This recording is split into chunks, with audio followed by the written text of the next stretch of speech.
Hello welcome back students, आपका स्वागत है मेरा यूट्यूब चैनल पे।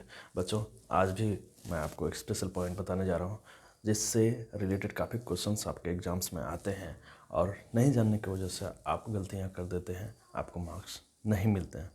तो चलिए बच्चों, आज का वीडियो हम लोग स्टार्ट करेंगे। आज के वीडियो में हम लोग पढ़ेंगे इन्फिनेटिव और जीरंड के बारे में। इन्फिनेटिव क्या होता है और जीरंड क्या होता है, इन दोनों के ऊपर हम लोग आज चर्चा करेंगे और कुछ सेंटेंसेस को हम लोग देखेंगे कि इन्फिनेटिव का प्रयोग कैसे होता है और जीरंड का प्रयोग कैसे होता है। तो चलिए बिना समय गंवाए हम लोग वीडियो को स्टार्ट करते हैं। बच्चों, देख पा रहे हो जैसे कि इन्फिनेटिव नॉन फिनाइट वर्ब, आपको पिछले वीडियो में बता दिया फिनाइट वर्ब और नॉन फिनाइट वर्ब। आज हम लोग इन्फिनेटिव और जीरंड के बारे में चर्चा करेंगे। तो देखें, इसका डेफिनेशन आपको समझना इन्फिनेटिव का बिल्कुल सिंपल है कि यदि वर्ब 2 + V1 के रूप में रहे, 2 + V1 के रूप में रहे तो आप समझ जाएंगे कि वो वर्ब इन्फिनेटिव है। यानी इन्फिनेटिव वर्ब का बनावट होता है 2 + वर्ब का पहला रूप, 2 + वर्ब का पहला रूप। जैसे मैं कुछ वर्ब्स लिख देता हूँ, to go, to play, to dance, to read, यानी इस तरह से टू का यानी वर्ब का पहला रूप के पहले टू का प्रयोग होना अत्यंत आवश्यक होता है इन्फिनेटिव के लिए। इन्फिनेटिव यानी वर्ब का पहला रूप के पहले टू का होना आवश्यक होता है, यानी 2 + V1 को हम लोग इन्फिनेटिव कहते हैं। तो इन्फिनेटिव को हम समझ गए कि वर्ब का पहला रूप के पहले टू का प्रयोग होता है, जिसे हम लोग इन्फिनेटिव कहते हैं। और इन्फिनेटिव के कुछ प्रयोग के बारे में हम लोग सीखेंगे आज के इस वीडियो में। जैसे ये प्रयोग के बारे में हम लोग सीखेंगे इन्फिनेटिव का प्रयोग किस तरह से होता है। तो सबसे पहले आप देख लें, सब्जेक्ट के रूप में होता है। आपको ध्यान में ये भी रखना कि इन्फिनेटिव का प्रयोग सब्जेक्ट के रूप में होता है तो वो नाउन हो जाता है। यानी इन्फिनेटिव जो होता है 2 + V1 वो नाउन के रूप में यहाँ प्रयोग होता है। तो कैसे नाउन के रूप में यहाँ प्रयोग हुआ है आपको देखना है, समझना है। जब सब्जेक्ट के रूप में प्रयोग होता है तो देखिए, सब्जेक्ट के रूप में, सब्जेक्ट मीन्स कि सेंटेंस का शुरुआत जिससे हो, सेंटेंस का शुरुआत सब्जेक्ट से होता है। सिंपल सेंटेंसेस का शुरुआत सब्जेक्ट से होता है। तो आप देखें कैसे सेंटेंस का शुरुआत सब्जेक्ट से हुआ है, और इसलिए यह सब्जेक्ट है क्योंकि इसके बाद वर्ब लगा हुआ है। ठीक है, इसके बाद वर्ब का प्रयोग हुआ है इज और एज का। तो इन्फिनेटिव का प्रयोग सब्जेक्ट के रूप में हुआ है। अब समझ लो, देखो ये V1 है और इसके आगे 2 लगा है, यानी 2 + V1 का प्रयोग हुआ है जो कि एक इन्फिनेटिव है, और इसका प्रयोग हुआ है सब्जेक्ट के रूप में। टू स्पीक, यहाँ भी देखिए स्पीक के पहले 2 का प्रयोग हुआ है, तो यह एक इन्फिनेटिव है जो कि सब्जेक्ट के रूप में हुआ है प्रयोग। क्यों? क्योंकि अब इसके बाद वर्ब का प्रयोग हुआ है, वर्ब का प्रयोग हुआ है। To walk is an exercise, to speak English is easy. इन दोनों सेंटेंसेस में इन्फिनेटिव जो है वो सब्जेक्ट के रूप में हुआ है, सब्जेक्ट के रूप में हुआ है। तो कैसे सब्जेक्ट के रूप में इन्फिनेटिव का प्रयोग आप कर सकते हैं? बहुत सारे सेंटेंसेस को आप बोल सकते हो, लिख सकते हो, जिसका शुरुआत आप 2 + V1 यानी इन्फिनेटिव से करेंगे और बहुत सारे सेंटेंसेस को आप बना लेंगे। काफ़ी कम्पिटिटिव एग्जाम्स में इन्फिनेटिव से रिलेटेड काफ़ी क्वेश्चंस पूछे जाते हैं, तो आपको अब डरना घबराना नहीं है। क्यों? क्योंकि इन्फिनेटिव के सारे प्रयोग आपको बता दूंगा। जी हाँ, तो कैसे आप देख लिए कि सब्जेक्ट के रूप में इन्फिनेटिव का प्रयोग होता है। सबसे पहले आप इन्फिनेटिव समझ गए कि 2 + V1 को इन्फिनेटिव बोलते हैं, यानी 2 का हमेशा V1 के साथ प्रयोग होना अत्यंत आवश्यक होता है, तब वो इन्फिनेटिव कहलाता है। और सेंटेंस के शुरुआत में यदि इनका प्रयोग होता है तो वो सब्जेक्ट के रूप में होता है, जैसे मैंने 2 सेंटेंसेस के माध्यम से आपको बताया। फिर देखते हैं ऑब्जेक्ट के रूप में। ऑब्जेक्ट होता है वर्ब के बाद जो लगने वाले वर्ड होते हैं वो ऑब्जेक्ट होता है। ठीक है, ये ऑब्जेक्ट के रूप में इन्फिनेटिव का प्रयोग यू लाइक, ये वर्ब है मैन वर्ब। ठीक है, ये मैन वर्ब है, सब्जेक्ट के रूप, सब्जेक्ट के अनुसार V1 का प्रयोग हुआ। अब देखना टू डांस, यानी ये मैन वर्ब के बाद यहाँ जो इन्फिनेटिव आया है ये ऑब्जेक्ट के रूप में प्रयोग हुआ है।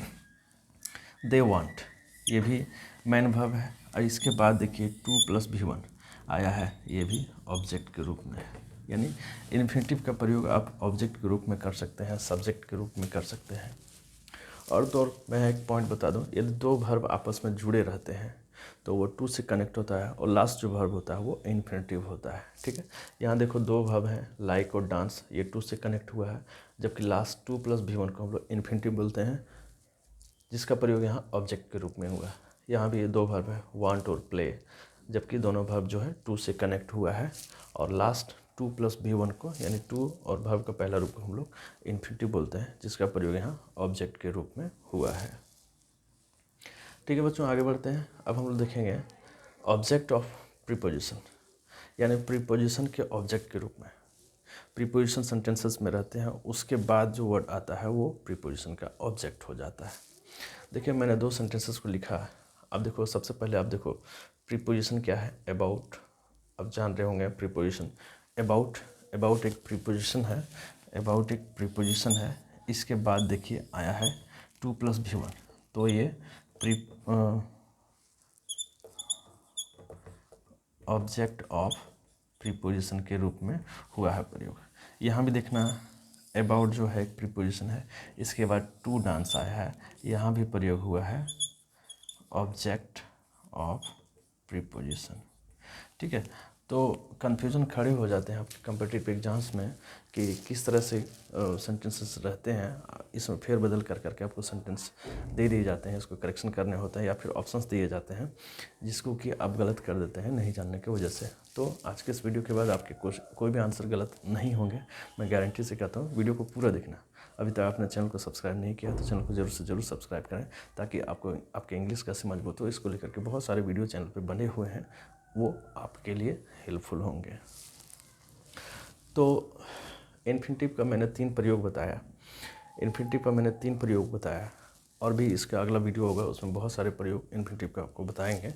लेकिन बेसिकली आप तीन प्रयोग आपको बताया कि सब्जेक्ट के रूप में कैसे होता है, ऑब्जेक्ट के रूप में कैसे होता है, और ऑब्जेक्ट ऑफ प्रीपोजिशन यानी प्रीपोजिशन के बाद जो वर्ड आते हैं इन्फिनेटिव के वो कैसे होता है, प्रीपोजिशन जो होते हैं वो प्रीपोजिशन के ऑब्जेक्ट के रूप में कैसे हुआ। तो इन्फिनेटिव के कुछ प्रयोग और इन्फिनेटिव का आपको डेफिनेशन दे दिया। ठीक है, अब नेक्स्ट पार्ट हम लोग देखते हैं इसका।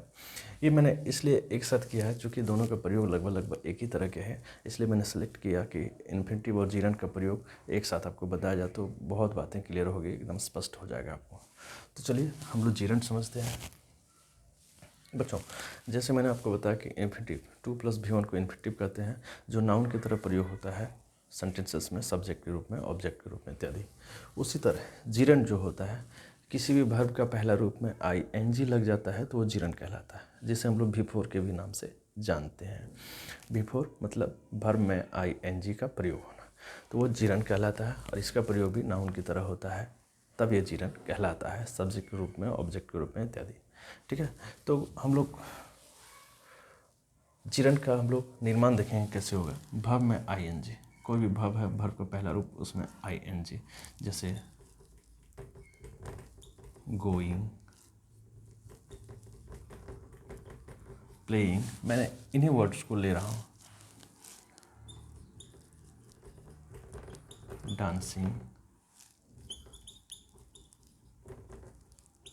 रीडिंग, बहुत सारे वर्ड्स आप यानी वर्ब का पहला रूप में आप ING लगा देंगे तो वो आपका जीरंड हो जाएगा, जिसका प्रयोग हम लोग आज के इस वीडियो में देखेंगे। तो चलिए, जैसे मैंने आपको इन्फिनेटिव का प्रयोग बताया सब्जेक्ट के रूप में, उसी तरह हम लोग देखेंगे सब्जेक्ट के रूप में जीरंड का प्रयोग कैसे होता है। बिल्कुल सेंटेंस के शुरुआत में जो है जीरंड का प्रयोग देखना, वॉकिंग, स्पीकिंग, सिंगिंग, इसके बाद वर्ब आया हुआ है।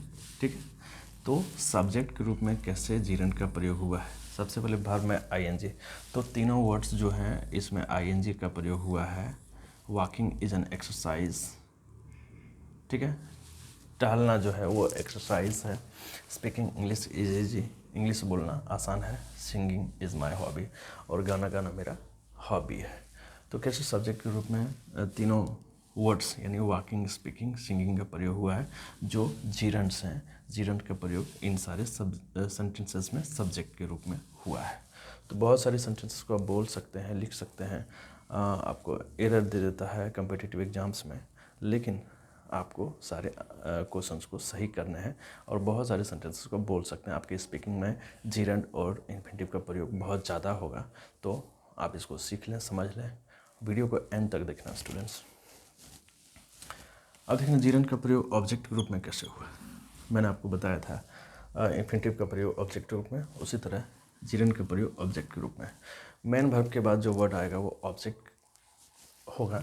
जैसे देखना ही लाइक्स, ये मेन वर्ब है, लेकिन इसके बाद जो वर्ड आया है वो प्लेइंग है, जो कि प्ले प्लस आई एन है, जो कि play plus I N G है, हो गया प्लेइंग, जो एक जीरंड, ठीक है। यू हेट, ये देखिए मेन वर्ब है, इसके बाद हो गया जीरंड का प्रयोग, यहाँ भी ये है। दे लाइक, इसके बाद देखिए जीरंड, ठीक है। तो कैसे ऑब्जेक्ट के रूप में, यानी मेन वर्ब के बाद जो वर्ड्स आएंगे वो ऑब्जेक्ट होगा, और उसके रूप में, उसी ऑब्जेक्ट के रूप में जीरंड का प्रयोग हुआ है। यानी जो भी वर्ड इसमें लिखे हुए हैं वो भी फोर यानी वर्ब में आईएनजी का प्रयोग किया हुआ है। I like playing cricket, he likes playing cricket, वह क्रिकेट खेलना पसंद करता है। यू हेट प्लेइंग कार्ड्स, आप कार्ड खेलना से नफरत करते हैं। They like dancing, way dance करना पसंद करते हैं। तो कैसे मेन वर्ब के बाद जो वर्ड आए हुए हैं, जो जीरंड्स हैं, जिसका प्रयोग ऑब्जेक्ट के रूप में हुआ है, यानी मेन वर्ब के बाद आया हुआ है, इसलिए यह ऑब्जेक्ट के रूप में प्रयोग हुआ है। अब हम लोग उसी तरह देखते हैं ऑब्जेक्ट ऑफ प्रीपोजिशन, यानी प्रीपोजिशन के ऑब्जेक्ट के रूप में कैसे होता है। You are fond of playing, देखिए, ठीक है। यहाँ देखिए, यहाँ भी जीरंड के रूप में प्लेइंग हुआ है। They are fond of hunting, ठीक है। ये फॉन्ड ऑफ का मतलब हो जाता है आदी होना, किसी चीज़ का आदी होना, किसी चीज़ का लत लगना, लत में रहना, ठीक है।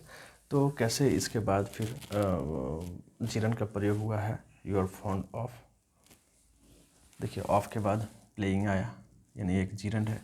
यहाँ भी ऑफ के बाद, ऑफ जो है प्रीपोजिशन है, इसके बाद प्लेइंग आया, इसके बाद हंटिंग आया।